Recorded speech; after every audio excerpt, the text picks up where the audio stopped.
It's finally Friday. It's Friday, Friday. Thank God it's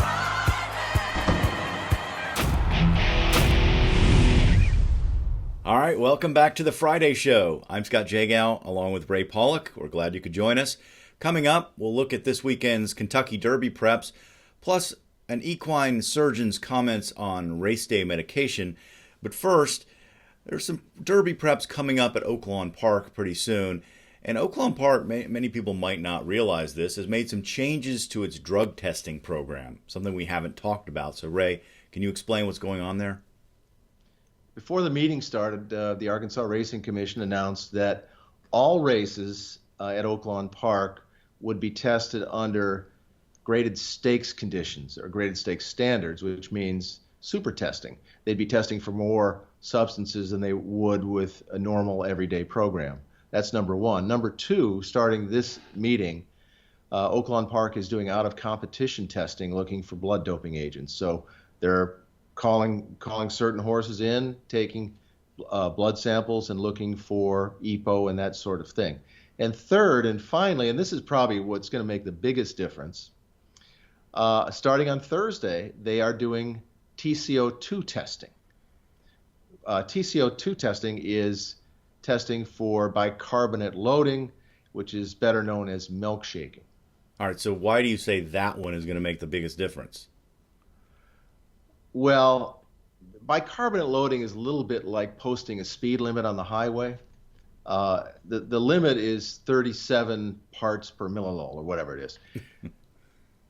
If you're not testing for it, everybody's going to say, well, I'm going to give my horse a milkshake because it does reduce lactic acid buildup in the muscles and horses will run farther, faster. It's like putting up a speed limit, saying the speed limit is 50. But we're not going to have anybody checking you when you're driving down the highway. Right. Trainers are going to take advantage of it. Not every trainer, but a few years ago, or 10 years ago, in California, when there was no TCO2 testing, someone went to the California Horse Race Board and said, we have a problem here. There's a lot of trainers that are cheating. It's against the rules to do this, but nobody's testing for it. So they said, well, let's run some samples and see how many people are cheating. They found out that 24% of the horses tested above this limit that would be a natural limit for horses. So basically, 24% of the horses running in California were being tampered with in terms of bicarbonate loading. That's a high number. Yeah, that is a high number. And I know that their milkshaking was fairly prevalent many years ago and was actually legal in some places. So this is a positive development at Oaklawn Park.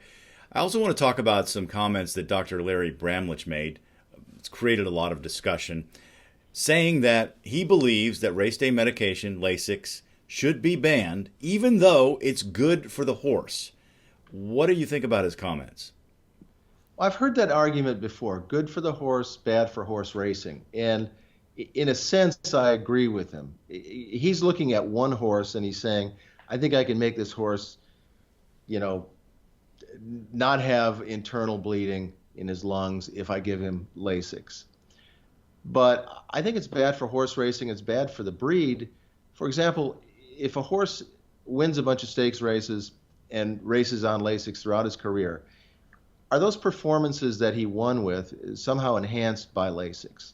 If the answer to that is yes, then you're breeding that on into the next generation. To me, it's a little bit like Larry Bramlage, Dr. Bramlage, does surgeries on horses' legs to straighten them out when they're foals. They're born crooked. He does some surgery, straightens the legs out. It's good for that horse.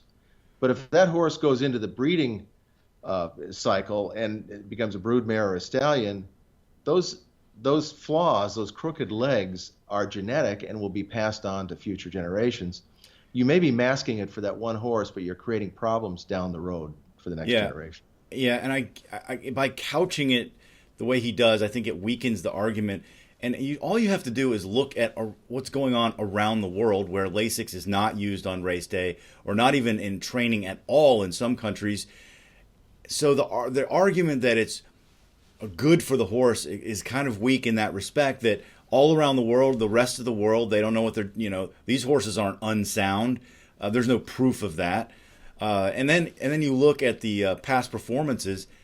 There can't be that many serious bleeders because it's like Lasix. Everybody's using it because they consider it a performance enhancing drug, as do other anti-doping agencies. So there's that part of it. And the other thing that Bramlage said, again, I like the fact that he's saying let's move away from this.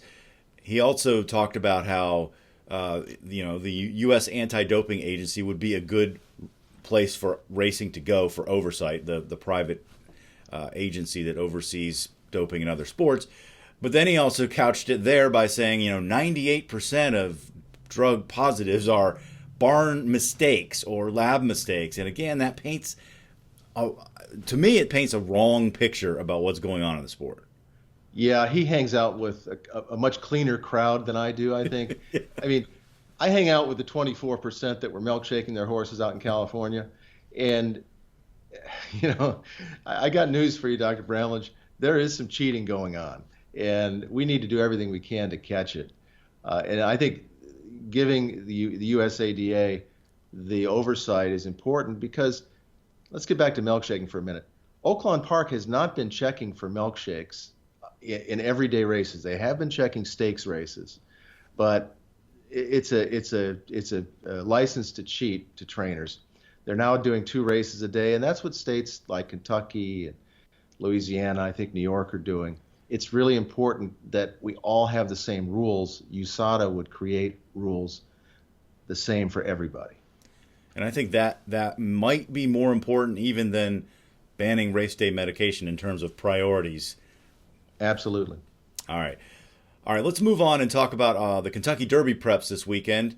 We do have 2 of them, the Gotham Stakes at Aqueduct and, of course, the Fountain of Youth at Gulfstream. Let's start with the Gotham, featuring El Arib, who is one of the top Derby contenders. How do you see this race?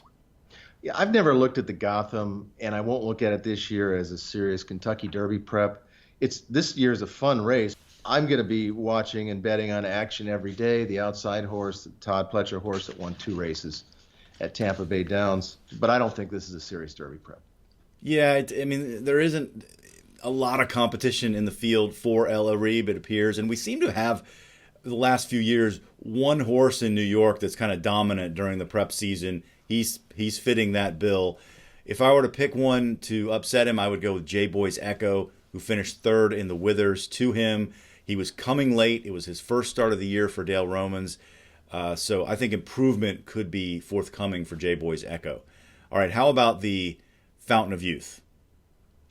Well, in the Fountain of Youth, Irish War Cry he's not going to have as easy a time of it on the lead as he had in the Holy Bull. If you go back and you look at the Holy Bull, Guinevere, the horse that ended up chasing him down the lane and finishing 2nd, he ran into a tight spot at the top of the stretch. Didn't cost him the win, but it cost him some momentum. He would have made it much closer. I think this horse is moving in the right direction. He won the Delta Jackpot last year. He won the Saratoga Special. It's a good horse, and I think, as I said, I think he's moving in the right direction. Son of Dialed In, who was the leading freshman sire last year, standing at Derby Dan. I like Guinevere for the upset. I can see where you're coming from there. I really like Irish War Cry going forward as the distances increase by Curlin. I think he's going to be tough. But I do agree about the pace, and that could compromise him somewhat. The horse that intrigues me under that scenario is Practical Joke, trained by Chad Brown. He's making his first start of the year. He's already performed in 3 Grade 1 races, winning 2 of them. The only one he lost is he finished 3rd in the Breeders' Cup Juvenile. That's not too shabby. And he's had a layoff, and now he's turned 3. And he's also a come-from-behind horse who won those 2 Grade 1s by a nose and a neck. So I think this is going to suit him perfectly. Practical Joke in the Fountain of Youth for me. All right, who do you like? Take the poll on our website, PaulickReport.com, and let us know who you think is going to win this weekend's Fountain of Youth Stakes. All right, that's going to do it for this edition of the Friday Show. Thanks so much for joining us, and we'll see you next time.